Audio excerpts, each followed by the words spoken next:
Okay, so when you see this will be at the beginning of the video, but I'm gonna just do. So basically, I'm restarting the intro of this video because, not the intro, but the first half of this video, because I didn't like when I recorded it last night. So I'm re-recording it today. Basically, hi. This is gonna be a series, I guess, where I kind of just talk about the most recent book that I'm reading, and so, like I said, I'm not gonna like go script by script, word for word, bar for bar, like I did about what I said last night. But I'm gonna try my best to be as close as what I said last night as possible. So this is the book I'm reading, The Crash by Freida McFadden. And so basically I'm gonna just reiterate everything I said last night. So yeah.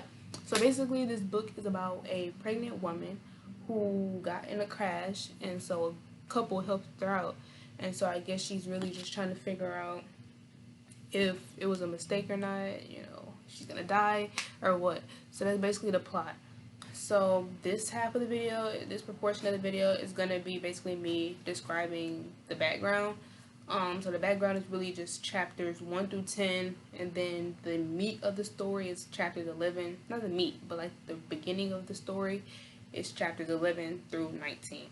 And then after chapter 19, that's where part 1 stops.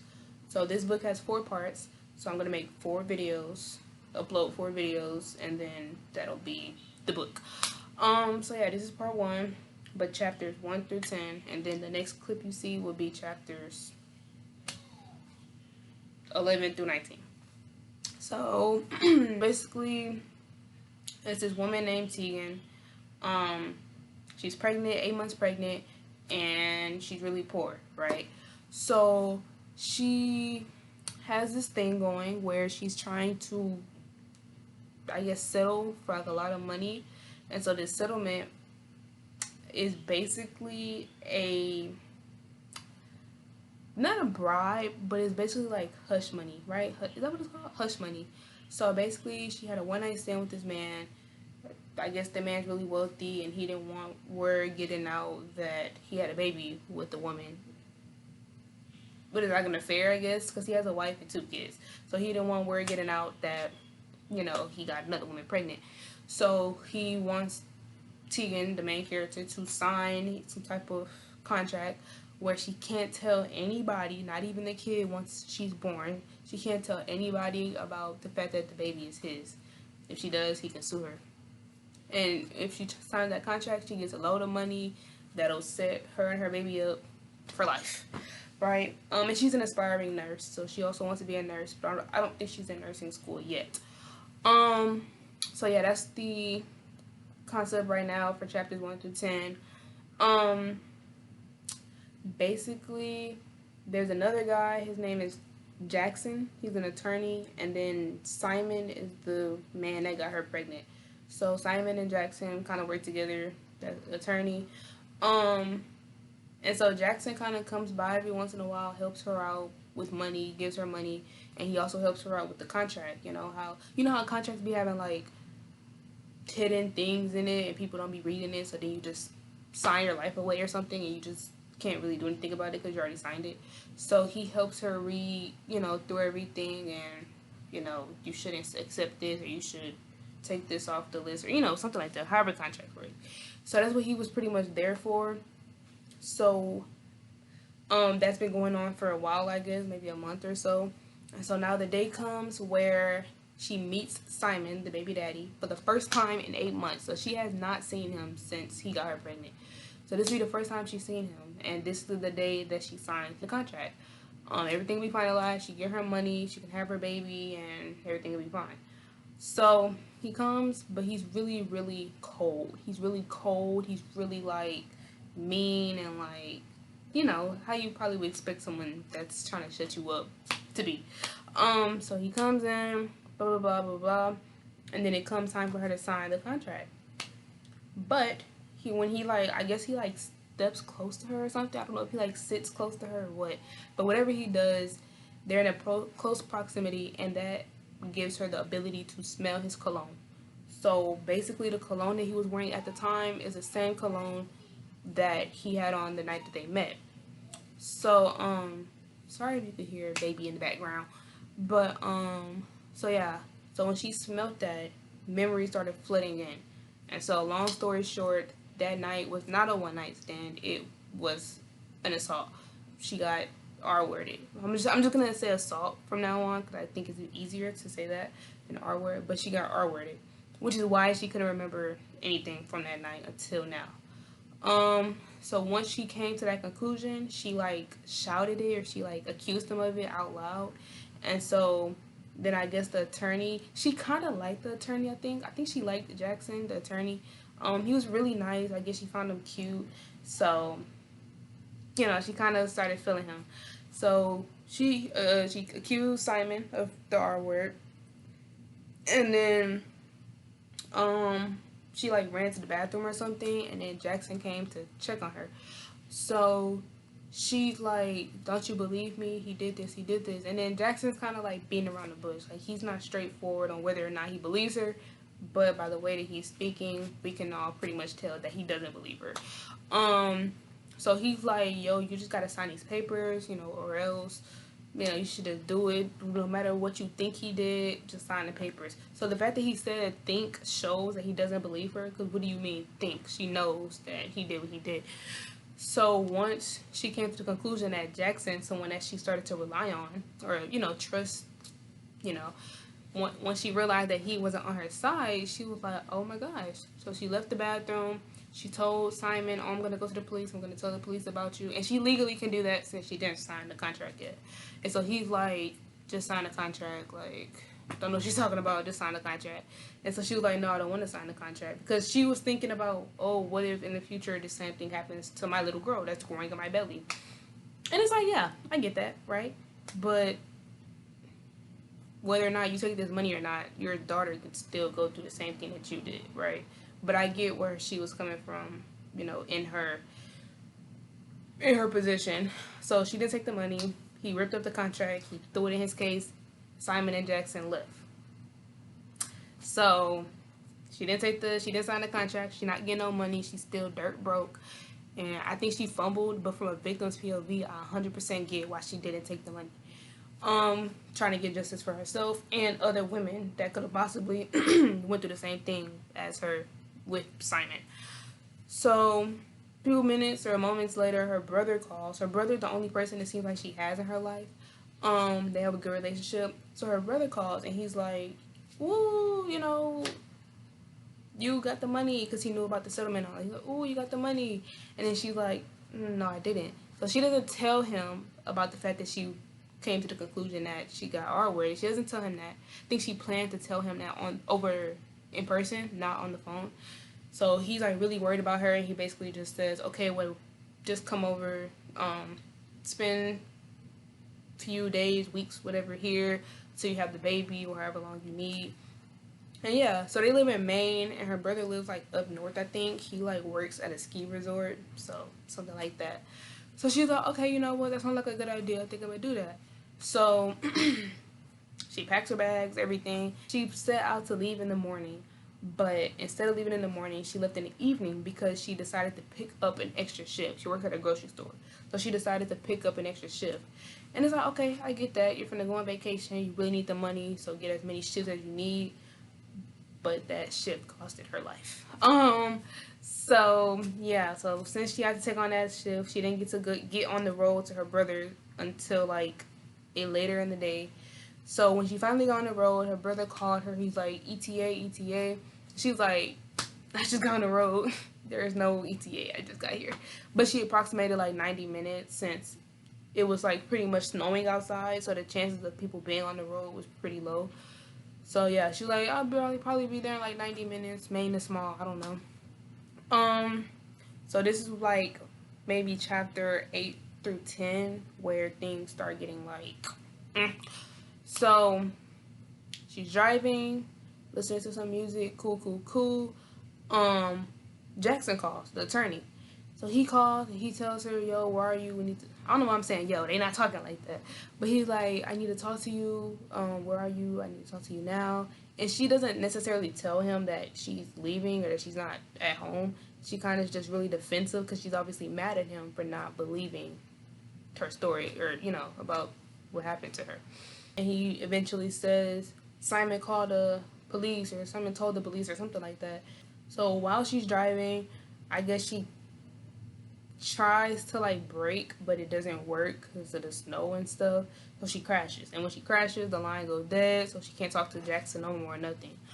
So by this point, she crashes. The hood messed up, smoke coming from the hood. I think the airbag went off. So she's in a really bad state. Mind you, she's 8 months pregnant, so she probably has a belly on her. So her right ankle's already messed up because of the pregnancy or whatever she has going on. And now her left ankle is broken due to the crash. And she can't move it at all. Like, throughout this whole part one, from here on out, her left leg literally dang near kills her. Like, it's so bad. So yeah, so she's kind of stranded here. She tries to call 911, but obviously she has no connection because of the blizzard that's growing and all that. So she's pretty much hopeless, right? She's thinking that she's gonna die here and stuff. So I don't know how much time later, but eventually a pickup truck comes, and a man steps out, really mean looking in her opinion, mean, big, you know, real rough, I guess. So he helps her. He picks her up out the car, puts her in his passenger seat, and then she asks him to get her purse and her duffel bag out her car. So he goes back to her car, takes her stuff, and puts it in the back seat.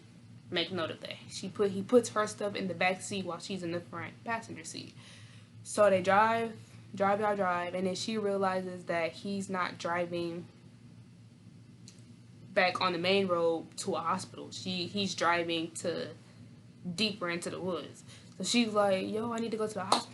They're not saying yo. She's like, I need to go to the hospital. My ankle hurts. I'm pregnant. I really need to get this checked out.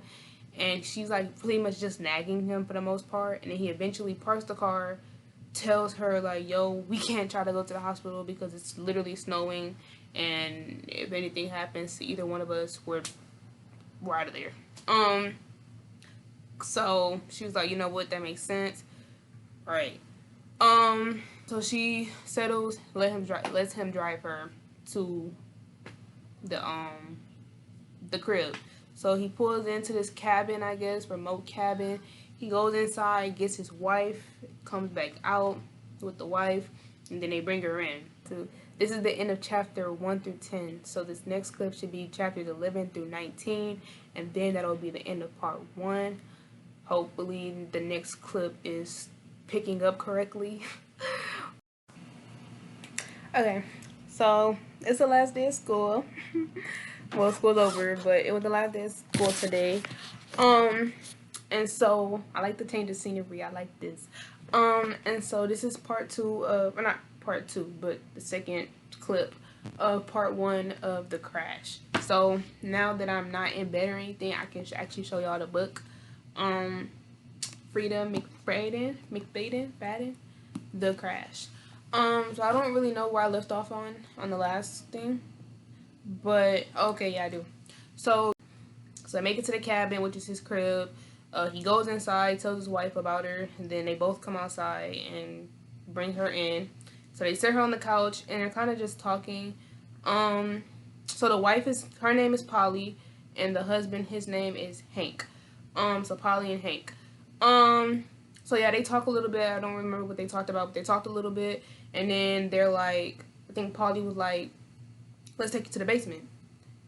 Tegan, like, the basement. I don't know if I told y'all her name, but the main character's name is Tegan. She's the pregnant woman. So she's like, the basement? Hold on. I don't want to go to no basement. But they're like, I guess the basement resembled like a, doctor, not a doctor's office, like a hospital room, I guess. I guess it had like the type of bed that you would see in the hospital and stuff like that. I think that's what they were trying to say. What they said. So they were like, it'll be way more comfortable to be on this couch, and then the lady was like, you know what, that makes sense, because I ain't even been on the couch that long and my back hurt. So she was like, okay, fine, we can go to the basement. So mind you, the power's out. They're at the crib, at the people's crib, but the power's out, lights out, cell phone line, what's it called? Phone line out.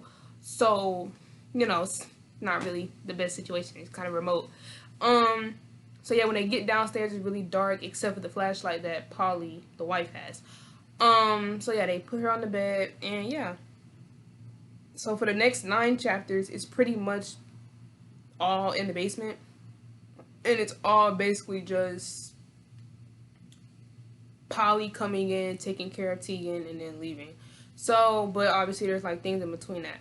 So she puts her on this bed, you know, kind of relieves her pain. She helps take off her boots, but she's going to take off the boot on the right ankle because the left ankle is really, the left ankle, remember, the left ankle is the ankle that she broke in the crash. The right ankle already was hurting from, I guess, her pregnancy, or maybe she has something else going on. Half of this book is literally just guessing. It's just thinking. It's just a lot of thinking. There's like barely anything confirmed. So yeah, we're assuming she's trying to figure out what she's not trying to figure out, but she's not quite sure why her right ankle hurts, but she knows now that her left ankle is 9 times out of 10 broken because of the crash. Like every time, if she wiggles a toe, it's like she talks about this sharp pain that goes through her body or something. So she genuinely can't move her leg at all. So any type of movement is a hassle for her. She could barely like adjust herself on the bed or anything. But yeah. So she couldn't take off her left boot, or maybe she could have, but she doesn't want to because it hurt really bad. And so Polly is a nurse, right? So she knows how to take care of Tegan. So she was like, yo, we need to take this boot off because, you know, it's gonna swell, your foot's gonna get swollen, and her foot's already like really swollen anyways. So yeah. So that was pretty much that. And so I guess I'm going to go into like the questionable parts, like the main part that you need to think of. I don't know if it's going to be in order because I can't remember if it's going to be in the order of it. But I'm going to try to think my best in order. So I really don't know. Like a lot of it is just like, should I go look at the book? I don't know. I really just want to talk to y'all. But let me think. So Tegan speculates that Polly is being abused, right? She's seen these bruises, or this bruise on Polly's arm, and she already doesn't like Hank. Tegan does not like Hank for whatever reason. I guess because he's kind of a emotionless. Like, yeah, he helped her, but he probably has, I don't think he's broken a smile or anything. Like, he's really, really cold. So she's very skeptical about him in general. She doesn't want to get caught lacking with him, like, alone, ever. So she's, like, really relying on Polly. So yeah, so she already has this image of Hank in her mind. But anytime Polly would go back upstairs after taking care of Tegan, Tegan would hear, like, thuds and, like, footsteps. And so I guess she, like, started to differentiate Polly's footsteps from Hank's footsteps, heavier, lighter footsteps. And so she would hear, like, screaming and arguing and stuff. Or, not screaming, but, like, yelling and arguing. And so, after that series, like, I think it happened at least, like, 3 times in these 9 chapters, where they would go upstairs and then, Tegan would hear a lot of, So, every time that the arguments would happen, and Polly would come back down to the basement, she would always seem off, like, a little bit more than last time, right? So her smile would seem like fake. Tegan talked about how pale she looked. You know, some people are naturally pale, so it's kind of hard to tell what the paleness is from. But pale, she seemed like really forcing her emotions when she talks to Tegan. So yeah, so Tegan is kind of, I feel like she's like kind of making a, you know how people like parasocial relationships? Like you make like a parasocial relationship with someone on the internet? I feel like it's that, just not parasocial. It's like you don't really know what this woman is going through. And the woman, Polly, hasn't really opened up about anything. Like she acts hesitant about things that she says and stuff, but she hasn't completely said like, oh yeah, Hank is, you know. So all of what Tegan is thinking is just speculation. And I mean, she's right about her speculation. Like, she has every right to think that way. I mean, I would think so too. But she's building like this, she's in her head a lot. She's building like this concept that her and Polly needs to get out of here alive. And the whole time, Polly probably not even sweating her for real. I mean, sweating it for real. So, yeah. Yeah, and it's just a lot of little things in between. I know that Polly was bringing breakfast, lunch, and dinner. Now it's a few, I should have like noted these, but it was a few like questionable things that were happening. So I think Polly brought Tegan either lunch or breakfast. I think it was lunch, and I think it was a sandwich or something.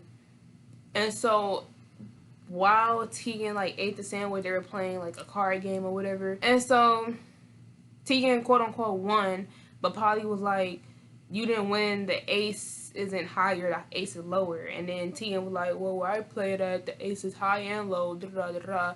And then Polly was like, "Well, that's basically cheating." And I don't know. So Tegan was like, "Why would she take this game so seriously? It's just a game. Like, why are you taking it so seriously?" Well, she didn't say that, but that's what she was thinking. So I don't really know why she got so pressed about the game. I hate people who do that. I hate when you play games with people and they take it so seriously. Like, calm down. It's not that big of a deal. It's just a game. The round is gonna be over soon. Who cares? So yeah. Can't really think of anything else that happened. I'm gonna see where we left off at and see if that would help me think of something. Oh, I don't know how I missed this. So she asked Polly at one point to bring her purse and her bag, I think, or just her purse, because it was still upstairs. So Polly bring it back, cool, whatever. So when Tegan goes like into her purse, there's her phone isn't there and her pepper spray isn't there. She had pepper spray. So she was kind of confused on the phone part because she felt like she put her phone back in her bag. I don't know if she did. I don't think, like, when she called 911 back when she was trapped in her car, when she called 911 and they weren't answering, I don't think they said whether or not she put it back in her bag. And I wasn't going to go back and check. So I don't know if she genuinely did put her phone back in her bag, but I'm going to trust her and I'm going to believe that she did put her phone back in her purse. So she was questioning why her phone wasn't in there, and then she realized that her pepper spray wasn't there. And so she felt like it was Hank. Literally anything that goes wrong, she blames it on Hank, even if it's a possibility that Polly could have done it. That's how locked in she is with the concept of Polly being abused or stuck. So she was like, "Oh, when Hank took my purse and my duffel bag out of my car and put it in his car, maybe that's why he put it in the back seat, so I wouldn't be able to reach it." Because when he put it in the back seat, she was like, "Yo, my pepper spray's in there. I kind of need to get that just in case he tries something." But obviously she couldn't reach in the back seat, grab her pepper spray, and then try to spray him. And then she figured even if she did end up doing that, you would have crashed and still wouldn't be able to get nowhere. So that's why she didn't try that, earlier. But she wondered maybe that's why he kept her, distance from her bag, her purse. So even though Polly was the one who brought down the purse to the basement for her, she still blamed the fact that her items were missing on Hank. Like, that's how bad of a guy she thinks Hank is. And I don't know. Like, Miss McFadden, she does a really good job at making you question. Like, when I read One by One, I'm telling you, I questioned the main character. I questioned who she was. Are you sure you're not the killer? Like, oh my gosh, I'm really confused. So she does a really good job at making you double guess. And I hate that because I be double guessing like a mug when I watch movies and stuff. So I just know I'm dead wrong about whatever I could possibly be thinking about right now. So they're making you think that Hank is the bad guy, and they're making you think that Polly is a victim, but I don't know. Because Polly could very well also be a bad person, and Hank could possibly be a good person. Who knows? So another thing was she hadn't told Polly that she hasn't told her that yet. I think she planned on telling her at some point, but I don't know if something else happened that made her like not do it at the time. But she hasn't told her because she's obviously scared of not being believed. I feel like if Jackson would have believed her, she would have been way more open about telling her brother when he called and telling Polly at the time. But instead of telling Polly that, she told her that, well, she made it open that the baby wasn't expected, but Polly didn't like really catch on to anything. But then she was like, "Oh, the husband this, the husband that," and then Tegan was like, "Husband." So she just lied, and guess who she said was her husband? Jackson. Like, remember she had a little crush on Jackson, or she, you know, she had something, she felt something for him. So she said Jackson was the husband, and then she low-key forgot about the lie when it came back up, and she was like, oh yeah, the husband, blah, blah, blah. But yeah, so she basically lied and said that Jackson was the husband. She was like, oh yeah, he's so happy for the baby. Like, she wasn't, like, really going into detail. She was kind of just telling Polly what she wanted to hear. Like, yeah, the husband's so excited. And then that's it. But yeah. So basically, the other thing is, it's a lot of prolonging, right? When she got here, the plan was supposed to be, you probably stay here for the night, wait for the electricity to come back on, and once the electricity's back on, we can call the ambulance for you, or if the snow's clear, then Hank could drive you to the hospital. That was the plan. Next day comes, and the electricity is on, but the power lines are still dead. The cell phone lines are still dead. I think I said this already, but I'm gonna say it again. The stuff is dead. So now Polly's reassuring her, like, oh, well, the plows, is that what they're called? I just seen the word. I can't think of it. The plows are gonna be here like later in the evening, like 3 or 4 o'clock. Then we could probably take you to the hospital. And he's like, okay, cool. So when Shotty ate lunch, fell asleep, woke up at like 8 p.m. and the plows still weren't here, she was kind of stressing at this point. And she had multiple breakdowns. I think she had multiple breakdowns after that. But Polly was just like, oh, well, tomorrow, you know, but we're on day, what, 3? I don't even know what day we're on. I think we're probably on day 2 or 3 of her being here. Well, maybe day 1. This is her first full day. But yeah, so like I said, I skipped this part out because I started yapping. But when Polly brought down lunch and they played the little card game, they finished the game. After, like, she won and Polly got mad and all that, Polly left, took her food, empty tray, and left. And then Tegan fell asleep. Now, mind you, she'd been having trouble sleeping. It's pretty much, she said, since her 3rd trimester started. So she's been having trouble sleeping for a while. And so this one random time, she slept like a baby. So, like, let's say she had lunch at like 3 or 4 o'clock. That means she had to sleep 4 consecutive hours, and she hasn't done that in forever. So she felt like Hank drugged her food. Polly literally made the food for her and brought it down. And Hank is who you think drugged it. So that just really shows you who she's really adamant on in their character, right? Like, Polly just can't do no wrong because she the victim, and Hank is just like this mean old husband. And I don't know whether either of those are true or not, but so like I said, she hears yelling, and whenever she hears yelling, she's assuming that they're arguing about her. You know, like, Polly goes upstairs, oh, she wants a sandwich, and then Hank's like, no, don't feed her no sandwich. I don't know. That's what Tegan's thinking. She's thinking that every time Polly goes upstairs and they argue, it's because of her, and Hank isn't trying to take care of Tegan like that. So that's what she keeps thinking it is. But yeah, so that's the end of this video. It's probably gonna be like 40 minutes long, but I hope I explained everything well. I hope if a quiz was given to you on this part 1, you will be able to answer like 10 questions, because I'm not good at explaining things, and for a yapper, you would think I'm pretty good at explaining stuff, but I'm not. I yap. I don't organize my yaps. So yeah, so this is part 2, and I'm gonna just tell you, part 2 says the day before the crash.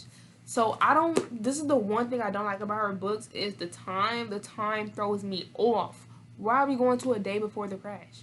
You know, like, mind you, all of part 1 is pretty much leading up to the crash and then after the crash. So why the heck are we going to before the crash? And how far back are we going? You will know next video, but I don't know yet. So yeah, hopefully y'all like this video. Hopefully y'all like this series. I have another book, and I'll do the same thing for the next book depending on the layout of it. And then maybe I'll keep the series going when I buy more of her books. But happy last day of school. Oh, since we're here, let me just show y'all my stuff, like, since we're here. So today was the last day of school. I'm officially a senior next year. And so I just want to show y'all my senior sign out. in my pictures.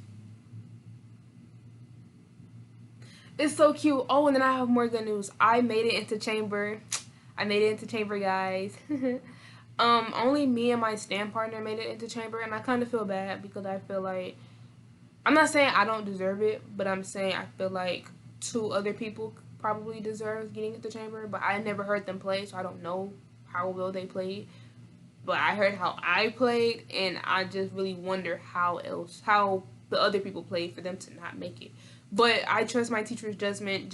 I know my teachers, my conductors, my teachers know who they're picking, and I will not let them down next year. And I also am the head librarian of the orchestra. I think librarian is supposed to be 2 positions, 2 people anyways, but I'm the head librarian, and then my friend is the co-librarian. Is that what it's called? Co-librarian. And so yeah, we did our duties today. All I'm gonna say is I gotta lock in. It's not necessarily hard, but it does take a lot of concentration. But yeah, so I'm really excited for next year. Hopefully I get out more. This is not what this video is about. I'm sorry. So yeah, this is my senior sign-in. So our school is getting rebuilt and it's getting torn down. So they're letting us write on stuff. So they let us write on the lockers because it's not gonna be here in like a month.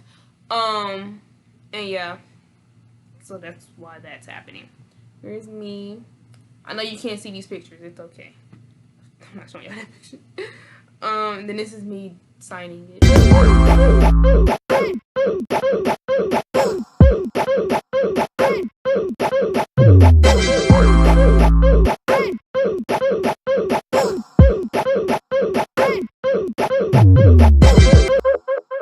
But yeah, so hopefully I like this series. I'm gonna read part 2 today. Considering that I finished part 1 in 2 days, I might finish part 2 in 2 days, or I might finish it today if I'm really in it. But yeah, so see y'all part 2.